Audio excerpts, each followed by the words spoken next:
Joe Diomede, TTRP TV. My first shot at this channel, and we have returning guests, Dion and Theo. They were on my Telegram Brun, my interview channel. This is a bit more casual. They've just gotten back from 4 months of their journey, and they're going to continue. But they've had an amazing 4 months of the journey, and you just told me about this great. I mean, so when did you leave? Deanne, and that's Theo, just in case anyone's confused. So what was the date that you left? We left exactly on September 5th, on a beautiful Sunday, sunny Sunday from Montauban, and then did like 3,000 kilometers, going all up north to Paris, Lille, Brussels, and then south of England. That's great. I must admit to you, I have somebody who saw your interview and said, "Oh, I give him 10 days." Because we were so beginners. Well, because you were such beginners, and he was like, "Oh my," because we traveled together. And when he saw it, he said, "Oh, I give him 10 days," and he laughed, And I said, "Yeah, we don't know, because it's a hard thing, people when you get into the bike travel. But what makes it that much easier?" Like practicing, maybe. Yeah. Like at the end of the England part, we were like, okay, this hill, I could have never go on the top of it 3 months ahead. Right, 3 months before there was no way. Yeah. That but what else? Just a simple word: pleasure. Pleasure. Just like it's so nice to be biking. Just like so meditating. Just taking the time, smelling, seeing, listening to, just opening all your senses to the world. The thing that we never do in our casual life. And when you're biking, you have the time to do all of this. Right. And after a day cycling, you just feel so great. You just feel so proud of yourself being able to move from point A to point B without no single fuel, just your 2 legs, and that's it. No batteries either, right? Okay, we won't lie, we've been hesitating a bit. And thanks to you and Angie, after a great chat, we just decided not to go with batteries, and that's the best decision we took. Right. And anytime we are crossing other bicycles with batteries, we're like, look at them, cheaters. But I'm just out of curiosity.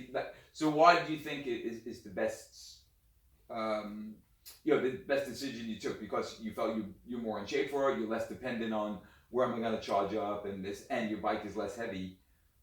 Even though if you didn't use the battery, what are the reasons? What are the reasons that you feel like, oh, I'm so glad I don't have a battery? Multiple. The first one would be the sustainable impact of the battery, because we know that all the rare materials come from Africa most of the time. We have no traceability from these materials. We know that most of the time they imply youth work. Yeah.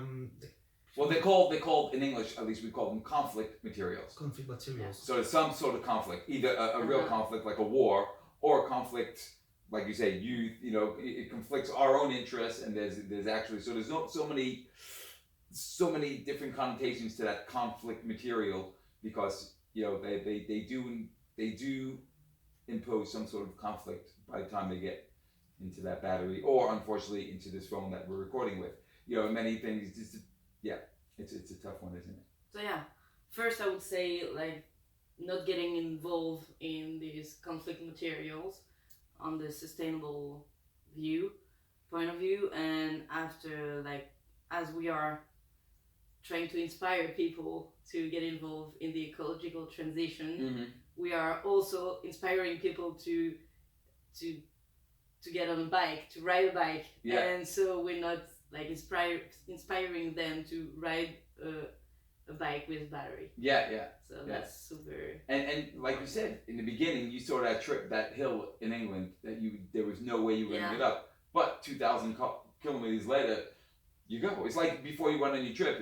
I think maybe you were asking me, "Oh, should we do some training?" I said, "Your first 2 weeks is your training." You can train, but if that's not the idea, because training for a trip like that is really difficult, because riding with a loaded bike is very different than riding with your road bike for training as well. You're using your upper body. The weight is a very big impact on our cycling performance. Yes, for sure. Yeah. And the bikes are holding up. The bikes I built you, they're good. Yeah, they're good. Top shape. We had a few flat tires at the beginning. Yeah. We ended up changing the tires for like Schwab, a German brand. Yeah, Schwab, Like, yeah. super like resistant tire, and since then, no flat anymore, and we don't even need to just put some air on the tires. Which Right. is perfect. So do we not mention mention the first brand, what it was? Was Michelin. Oh Shame on no! them. No, we said it. But I mean, it probably wasn't the best touring tire. Michelin can Exactly. make good tires, but it's funny that we went with it in the end. We went for the Schwalbe because we had that discussion, and we know that Michelin makes a good tire and they're sustainable and they're a good company, but maybe we spec'd the wrong tire. 11 flats in a day. Ooh, yeah. Well, you became good mechanics. Exactly. Yeah, it was a good practice to Patience. to learn how to fix wheels and flat tires. Really great. But another thing you were saying, before when we were talking in the kitchen, that really made me inspired to do my first program on TTRP TV. The people. The people. Tell me about so you're on this trip. The world is in this different grip in some parts of the world and what's your take the last 4 months, the world, people, hospitality, everything. How was your 4 months? Well, this trip is all about people, and it's good to be the bikes have the things like it's a creator of human link, and so whether you're just cycling and crossing someone's site, just you smile at them and they smile back. This is just on a daily basis, and then using the warm shower platform, it's just a big cycling community where people welcome you at the place. It's so nice. After a long day cycling, you arrive, you're exhausted. People know about it because they're cycling themselves. Right. So they know that what you need is a warm shower, you need to have like comfort food, and you need a good mattress. And that's it. And a good discussion. Yeah. And sometimes a few beers. A few beers, right. Yeah. All the Just things sometimes. all the things to make your trip a little cushy. But it's true. I mean, I'm a warm showers host. And if someone arrives, you want to leave. If they're setting their tent up or if they're sleeping in our van, whatever they're doing, give them the space. And when they're ready, they come and you get a big fire going, or we have a meal together, give them the mattress, give them the space. Because cycling, it depends on what part of the journey you're coming in on as well. You might want to be alone, or you might want some company, but you definitely want the warm shower in the bed, eh? Yeah, for sure. And bike has been the good excuse to meet people. It's a very huge social leverage because people always want to meet you. They are seeing at the bike loaded and they are like, okay, who are those crazy guys cycling in winter in England with the bikes loaded this way? And so we meet people like that. We meet people through warm shower. And that's also how we met some positive initiatives that we are filming. Right, because you're Along doing the films, road. because you're doing films along the way. So you're heavily loaded bike. You were saying, did you weigh it? Did you have the guts to weigh it, or did you? Yeah. It's about the bikes plus the panniers, 45 kilograms. Okay, I'm glad I built you a 26-inch nice strong bike. Yeah. So it's a lot of weight, but again, you get So used you're to it. better to be on the bike and just be harassed by the weight and the heel and everything than pushing Yeah. with your arms. For sure. That's why you got the nice low gearing, and you just sit in that small ring and pedal up. And there was we had a couple discussions before you left because again you weren't sure, and you came to my house. I remember right before your trip with a big old trailer. Yeah. And you thought there was no way you were going to get it on just panniers on the bike, and I just said, look, let's try. And so, what would you say as compared to could you talk about the trailer? Are you glad you used it or didn't use it? Did you use it? What happened in the end? There are tons of roads that we could take. So you didn't use the trailer. No, we didn't. We decided not to because you advised us also. So you've been catching us greatly.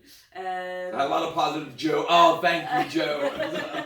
Yeah, a lot of thank you, Joe. That's okay. My ego's being fed. And so there's plenty of roads we couldn't have take with the trailer. Sure. So Muddy and just another extension of the bicycle. Exactly. I feel like all the people who bike touring, all of us, we are fighting one battle is weight. Yeah. Weight. And Yeah. you always to be precautious. You want to take some more stuff because you never know what can happen. And you end up by carrying on way too much stuff. And having a trailer is just another excuse to add some more stuff that you won't be using. Right. So thanks God. Yeah. And more stress on the bike as well. Pulling a trailer. More flats. Yeah. Like, different tire sizes exactly. to worry about, different tubes to carry. And so when you decided to leave in September and you were going to do 4 months until December, you came back. Yeah. Your idea was to be back by 24th Christmas. of Right. December. We were all thinking, ooh, northern France, Belgium, and England in those days. Well, I hope you have good waterproofs, but tell me and them who are listening the rubbish weather you had. It was like terrible.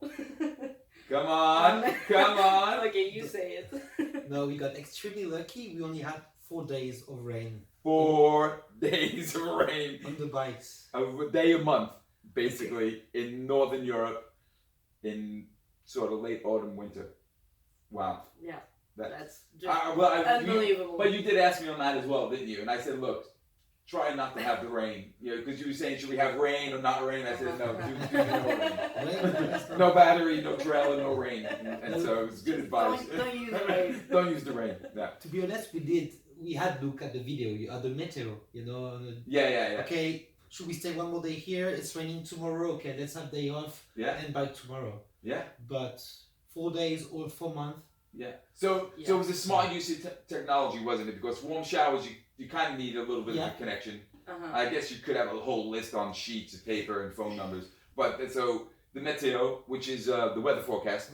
So you had the weather forecast and you had that, and that's all you really And GPS. kind of needed. Yeah. Oh, the GPS. We use a Komoot, which is pretty good. Right. As like So no paper maps at all No. to get an overview. No. No. Did you miss like having an overview sometimes? I do, because I would like to see like on a map, okay, we've been from there to there. Yeah. But Yeah. sometimes at warm shower places, we are looking at the map. Oh Yeah. my god. But sometimes on the road as well, you could, if you have that, if you're looking at your GPS, you can see your road in a little bit. But if you had a bigger, you could go, ooh, I'm gonna go. Let's go there. Let's go there. Yeah. And GPS is good, but not as good as an old map that has like all the small tiny roads. Sure. Because GPS is just like an algorithm. It's not like a human thinking behind it. So Yeah.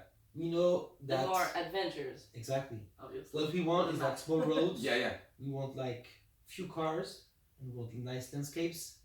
And France, pretty good, like in terms of France is one of the better roads, cycling countries of Europe, for sure. It's really, For really sure. Yeah.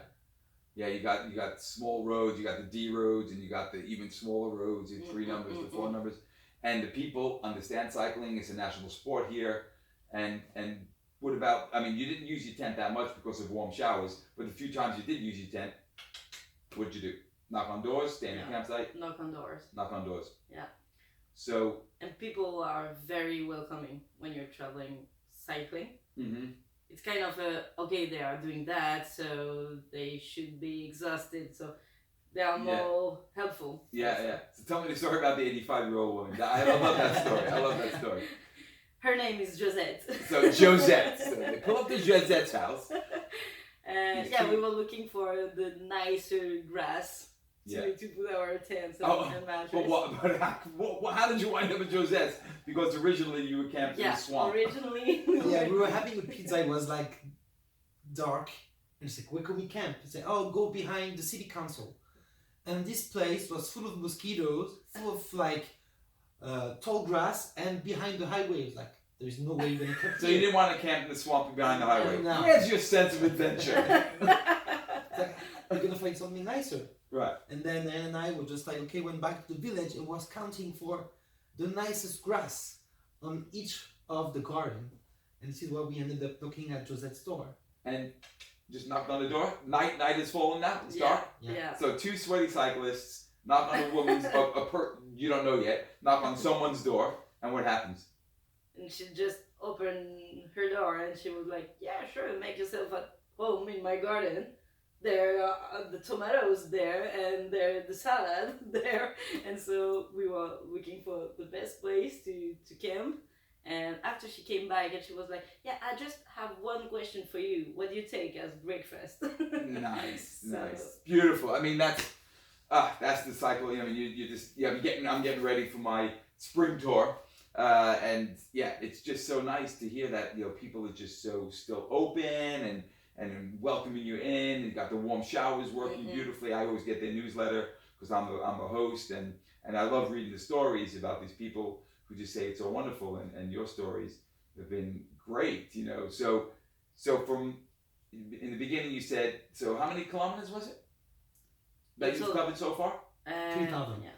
So 3,000 Ks, and you looped into England. So you went into Dover and floated out of. So it's a bit tricky because we arrived in Dover, then went east to Margaret with Stable, and then London. Oh, okay. So yeah, east, and then London went to Bristol. Okay. Bristol, Exeter, Devon, and Devon, Cornwall. And we were supposed to take a ferry from Plymouth to Roscoff. Yeah. But with COVID and the winter season, there were no ferries. No ferries. No ferries. So we had to take a train to Portsmouth, and then Portsmouth. Okay. Portsmouth to Dunkirk. Saint-Malo.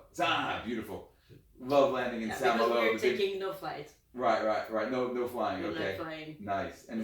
And isn't it lovely getting into Saint-Malo, the big walled city, and did you we not have arrived that very experience? soon in the morning, Oh, okay. and still had hours of train, so it was like 24 hours of. Oh, okay. And So I have to say we hit the bar at the ferry. and hungover. So hungover or drunk even. Okay, but it is a lovely city to enter because when we lived in Brittany, we used to go back and forth from Saint-Malo to directly to Weymouth, actually, which was quite nice. Did you hit Weymouth on your trip? No, Angie's hometown.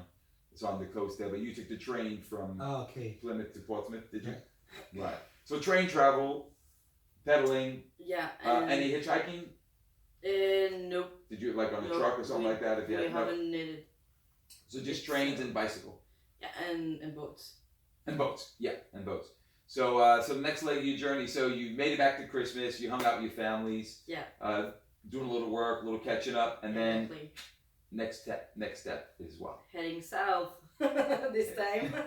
Heading south in February. Warmer. So February, the Pyrenees. You're gonna tell me? Oh, we had lovely sunny weather. It was lovely. Yeah. No snow. No snow. Just on the mountain, snow, and the road was clear. Could happen. Thank you, Joe. Yeah, we'll order that for them. Okay, you got that. You got that. Yeah. Nice snowy. Weather. And what pass you gonna go over? Do you know? So we're actually not recrossing the Pyrenees, but we go through the Basque Country, so Bayonne, Hendaye, San Sebastian. Oh, okay. Beautiful. And then we're heading to Saint-Jacques-de-Compostelle. Oh, okay. So we don't know yet if we're going to be like taking the Saint-Jacques-de-Compostelle famous path, or if we'll be cycling alongside the Atlantic coast. Yeah. You can't stay because Angie and I, we cycled the Saint-Jacques-Compostelle. That's the Santiago Compostela Trail for the Pilgrim's Trail, the famous Pilgrim's Trail. And Angie and I, 21 years ago, we took the Plymouth. No, we took Portsmouth. We took the boat from Portsmouth to Bilbao. So we started in Bilbao and we cycled to Compostela. And we didn't even know. It was like, oh, right, we're on the Pilgrim's Trail. So we started staying. It was a little less, and stuff was a little less enforced, and there was less ritual with the passport and all that. So we just rocked up to the places and said, oh, we're a pilgrim. And they would say, oh, yeah, just stay. You can stay in the hostel, but the walkers, if it fills up with walkers, you could put your tent out, but you could use the showers and everything. And it was all free, or you made a donation. And you stayed to the trail, but a lot of the trail, unless you're on heavy-duty mountain bikes, some of the trail is really rocky up, you know. But you could take small roads that parallels the trail, so you don't have to go right up to the Atlantic coast. You could actually stay and arrive in the pilgrims' towns and still be pretty close to the Pilgrim's Trail. That's what I read on the forums. Yeah. Okay. And it's beautiful and it's We're kind nice. of hesitating because the Atlantic road seems nice, to be by the seaside. Yeah, as well. It would be nice. And then you got the Picos, the Picos de Europa. Those are some the mountains there. Okay. You know, okay. after the Pyrenees, you get the Picos, and you know, we were on some mountain roads that were like, whoa. I mean, I kept on saying, when we get to Europe, you know, because I felt like we were in Europe. I felt like we were in the middle of South America. Yeah. Spain plays with your head a little because a lot of high desert, a lot of open space, and you do feel like, where am I in Europe? I can't wait to see that. Yeah. And Spain to Portugal. Yeah. And then maybe Italy. Yes. Italy. Italy, Yeah. we haven't discussed it yet, but Okay. I feel like Sardinia. Yeah. So what would you do? Would you go down to Actually, yeah, it would be two Eastern places. Spain then? Lisbon, then Faro, Yeah. then maybe Alicante. Maybe go up, see if we make it to Madrid. They ideally would be taking a sailboat from the Spain east coast to Sardinia, Yeah. and Yeah. then to Napoli. Then Okay. go all the way up to Germany, Okay. Netherlands. In the nicer weather, right? So Nice. now you're Exactly. talking about summer Yeah. or spring. Exactly, Yeah. summer, yes. Yeah. We have one objective, it's to be in Denmark for the 1st of July, which is the start of Tour de France in Denmark. Oh, okay. Okay. We got invited by one of our sponsors who's sponsoring the Tour de France. Oh, right. So we will Cool. we will watch the. You're gonna do it with the boys. Come on, guys. Here's how you ride a bike. I would be that would love it, right? You'll learn right. This is how you do Make this. space for us. Excuse me. Okay, cool. Oh, that's great. And you still planning to take the boat to South America, or? Yes, for sure. So our final destination in Europe will be Sweden. Sweden? Can I say Yeah, Sweden. Sweden, and then coming back to either La Rochelle or the Canaries Island. Oh, and cross. and to yeah, hitch on a boat from there. Okay, exactly. cool. And then South America, here we are. Yeah, nice. So the biking has been great. I mean, you basically, before you did this trip, you told me, you know, our first Nothing. interview, you did 100 kilometers or something like that Yeah. from Spain into France 5 years ago or whatever it was. And now, And now now we're you're, getting that's it. not experts, but But what's Yeah, an it's expert? good. What's not an expert? I mean, you spent 4 months on the bike. I mean, no expert, but you're long distance cyclist now, you know, and it's just going to get better and better. And to come back to one of your first questions, is that one of the messages we wanted to spread and to communicate is that everybody can make it. We were like 26 years old guys, and we never cycled before. We ended up doing it. It's not that hard, and what we want to say is that you guys can make it too. It's just like get a bike, get some pioneers, and just get on the wheels. I mean, so what was the hardest? Was it a harder part? I know you're gonna laugh when I ask this question. Was it harder leaving your work? You see, not that much. Not that much, but I mean, to get into that headspace of I'm not earning money every week, every day, whatever. But once you get out of that headspace and you start running into travelers who've been on the road, you know, maybe picking grapes or working seasonal jobs, does it change? You know, was it a fear? What is a fear as 26 years old? Because you guys had, I wouldn't say careers, or maybe they were career. You seemed more, well, you seemed more career oriented. We tried to. You had you did work, you know, quite a lot, and built up a certain, you know, work life around yourselves. And professional scheme of what it is about. But and then you left. So was that a bit of a fright? Was that a bit of an obstacle to come over? I think it was more an obstacle for our close friends and family. We're like, okay, you sure you want to get rid of your like full-time job, of your like apartment, etc. What are you gonna do with your career? And just like, we just want to be happy. We have one dream. Well, that is to make this project happen. And now, okay, we'll like give up this job and put all our efforts, all our means to make this dream come true. And we ended up doing it. And one thing is sure that I never want to go back to an office. Yeah, we were talking about that yesterday, yesterday.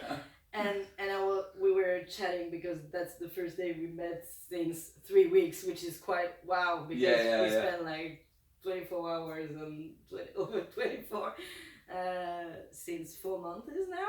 4 months, yeah. Yeah, so we were chatting yesterday, and I was like, okay, I'm not able to spend a day like on the computer now. Yeah. It's not possible anymore. He was like, yeah, I'm sure we won't be able to do it. Yeah. Again. It changes your life. Your whole idea of what is this path we get on as young people. If we go to university and we're told this is what you do, and you earn your money and you go, but then you do something like this, you break the mold and it changes your life. And it's not like you're going to do it. Okay, now I'm just going back to that. You can't.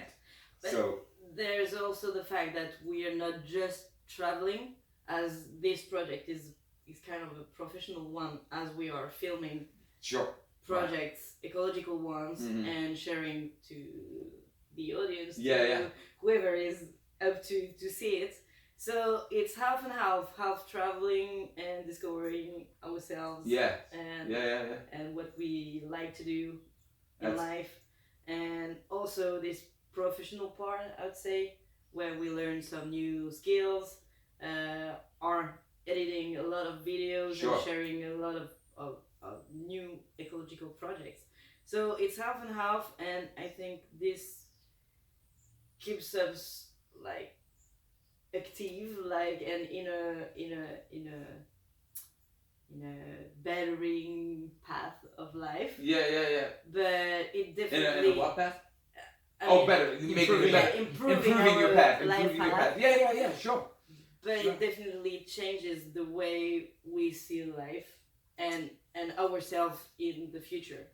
Yeah. So it's also a way to inspire people. Say, oh, if they're doing it, maybe I can do it as well. Yeah. Because since you're kid, you were taught that you want a great life, you need a great diploma to make a lot of money. Yeah. Buy your house, a swimming pool, 2 cars. This is not happiness. No. I mean, we get it wrong. Yeah. And the idea of this project is, okay, to go back to your inner self, what do you really want? And what we want is to travel, to meet an amazing project, to be closer to nature. Right. And I feel like a lot of people want it as well, but sometimes it's tough, to take the risk of getting rid of your job. A giant leap of faith. It's a leap of faith. Exactly. Can I do this? Can I leave? Can I leave my job, my career? And then your family's going, ooh, can you, sure? So you get all these other doubt. If everyone's going, great, Diane, Dale, quit your job and go. For everyone's, it would be much easier, but it's not like that because society is not built to think like that. But can you imagine what the world would be? Because, it doesn't mean you're going to travel every single day of your life. I mean, I traveled, for 9, 10, 15 years and I traveled with my kids as a parent. But, there's times I opened a business, I opened a bike shop, and I did work a little. I did, really, I promise. So, you do a little work, but then you see what's important. And it's not the money, it's the time. Time rich, cash poor gives you a lot more scope for like living here, living there, moving, and just feeling, again, it's facing down the fear. I think if a lot more people were living fearless lives, we wouldn't be in the situation that we are right now, being controlled by fear. It's like, no, you knock on that woman's door, 85-year-old woman, here you go, put your tent up, what do you eat for breakfast? I mean, that's cool, because if she had been a fearful person, reading the newspapers and realizing that, what the media people want her to believe is that everyone who knocks on the door is going to want to rob her, what do they want? No, it's just true hospitality. And that's what the world is made of, really. And I think we never learn that much since we are on this project. Like, each day we are learning about nature, about geography, about human beings, about living beings. Yeah, mechanics. Also, mechanics too. And so it's amazing. And every day we're like, okay, but we are learning so much. That's not even like a break of our professional life or brain development. It's so intense in terms of knowledge and learnings. And it never has before. And with the bicycle, your house is your gym. I mean, you're literally pedaling your house around, so you're getting more fit, and it's just. And you need so less things. After that, you're like, okay, I have so many things I don't need. Yeah. At my place, in my apartment. It's in a my lesson. house. It's a lesson in so many levels. So if people do want to follow you, you know, I don't know if I'm clever enough to put links on my thing, or even if my channel. I'm sure you are. I think I'm not sure on my channel. I'm not a paying guy, so I don't know if I'm allowed to put links on my. But if I can't figure out how to put a link, there's an Instagram one. What is it? It's At arrobas Inspire with 2 E. INSPEER _org. org. Okay, so that's the Instagram link is Inspire 2 E's _org, or the other way to get you have a website as well. Yeah, we have a website and it's inspire.org. So www.inspire spelled the same way .org. Exactly. And there's videos up. What's up there? What's on your websites? What's up there? What's up there? Come on, guys, get to work. You will see the whole website, just like a quick explanation of who we are, what we do, why we do it, what we propose to our audience. It's Dan was talking about it, but we built like an educational program aiming to change like citizens into active change makers, so that they can become, Right. you know, like more ecological, more sustainable. And there is also the video content that we produce. So basically, small video capsule, 2-3 minutes long. Right. Also like long format video episodes and interviews. And you might want to check Satish Kumar interview that is coming up soon. Did you meet him? Yeah. We end up meeting Oh, in Devon. So when you were in Devon, Devon. right? Exactly. like a lesson of life. That was Yeah. Oh, I wish I'd have known you going to Devon, because I had some good friends who live right near, you know, right up the road. Because you went to the Schumacher College. No, but we may come back there. Okay. yeah. It was winter season, so. Yeah. So everything's not open. Yeah. Well, that was really great, Michael. My first TTRP episode. Look, there's going to be a lot more of inspiring things, and the one inspiring project though, that in case my people don't make it because their inbox is full and they're busy, you don't have to be. Get on your bikes, you know, you can change it. But the fish, you got to tell them about the aquaponics. I mean, just quick, make it quick, but it was just incredible. Make it quick.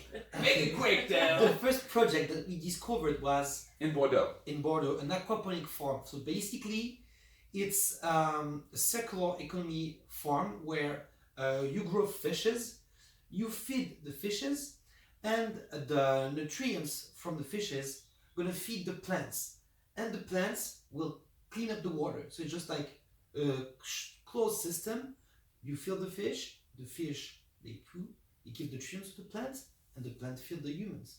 It's a cycle of life. And also, plants filter the water that come Right. back to the So fish. it cleans. So it's a filtration system. And wait, it gets better, because You can also eat the fishes. you eat the fish. So if you're looking at it as a vegetarian project, okay, you don't eat the fish. But if you got these fish that are being raised like that, at the end of the day, you got a trout this big, you got fish, they have their baby. So it's a sustainable system of food. So now you've production. tweaked your interest. You want to go check out that, see Yeah. what's going on. There's plenty of amazing projects of cool that projects. we are meeting.